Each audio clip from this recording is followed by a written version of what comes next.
Ladies and gentlemen, my name is Keith, and welcome to my review of London Has Fallen. I'm getting this review out a little late, so if you've already seen this movie, I apologize that I wasn't able to save you. But if you haven't, then perhaps there's still time. This movie is the follow-up to Olympus Has Fallen, which came out several years ago, in which we saw a Secret Service agent pretty much single-handedly save the President of the United States after the White House was ambushed. This was a really good movie. A lot of the critics didn't like it. I personally did. I thought the way they executed that movie was fantastic. And I thought to myself, well, it only makes sense that you're going to make a sequel of this movie because the audience was into it. It was a great movie. And of course, not to be confused with the other movie about the White House being attacked that came out that same year, White House Down with Magic Mike and Ray. Totally different movie. But in London Has Fallen, what we have is basically trying to recreate the magic that was the first movie, as opposed to taking the first movie as a launching pad and going off and doing something different. Now, if you haven't seen London Has Fallen, don't be so sure. Because if you've seen an episode of 24, and if you know what Grand Theft Auto is, you very well might have seen London Has Fallen. In this movie, the president, played by Aaron Eckhart, is with his, of course, trusted Secret Service agent, Mike Banning, played by Gerard Butler, who, of course, a lot of us know from P.S. I Love You and 300. The movie starts off with them running and jogging, which is really very apropos because we're going to be seeing them doing a lot of running and jogging further on in the movie.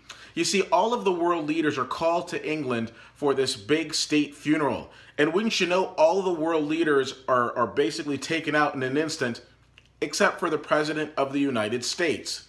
So there are a couple of things that I had issues with this movie. So first of all, London is under attack. But it seems that very soon in the movie, the only people that you see on the streets of London are the president and his trusted Secret Service agent. I had a bit of a problem with that because even when Bane took out Gotham City in The Dark Knight Rises, you still saw other civilians. So where were the people at? The other thing that I didn't particularly like about this is, again, I used to be the type of person where you could say, okay, Keith, let's talk about 24. Season 3, episode 9 a.m. to 10 a.m. What happens? And I could tell you exactly what happened. It was kind of like a Rain Man party trick I could do. But by going through all the episodes of 24, I'm watching this movie and I'm like, this was taken directly from 24. You are not Jack Bauer, but this is taken directly from 24. So I had an issue with that. I also had an issue with the fact that this Secret Service agent had to be the greatest marksman of all time. Because it's like, I compare it to Grand Theft Auto because when he was shooting, he didn't miss.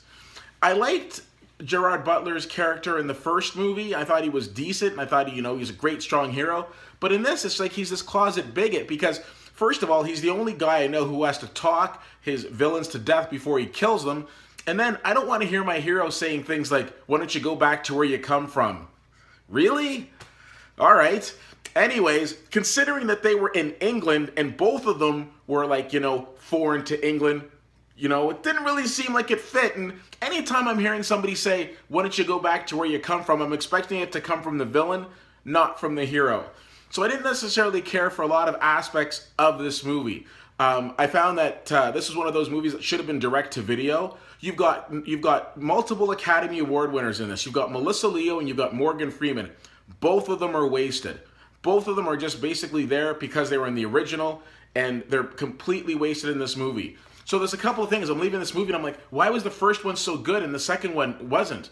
Well, part of it was the first one was directed by Antoine Fuqua, same guy who directed Training Day, same guy who directed Equalizer, a fantastic director. The director of this movie is a gentleman by the name of Babak Karami.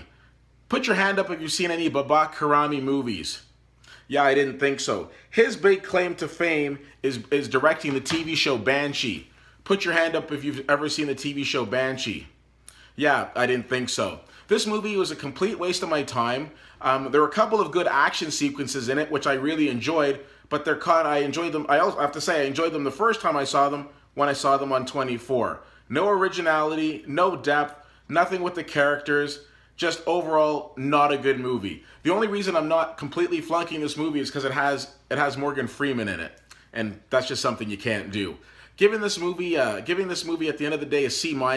It's something that you should see on Netflix, and don't waste your hard-earned dollar going to the big screen to see it. If you've had an opportunity to see this movie, let me know what you think. CFL_fan on Twitter, Facebook.com/WittyWhittier and WittyWhittier.com. Appreciate you taking the time to check this blog out. My name is Keith, and I'll see you at the movies.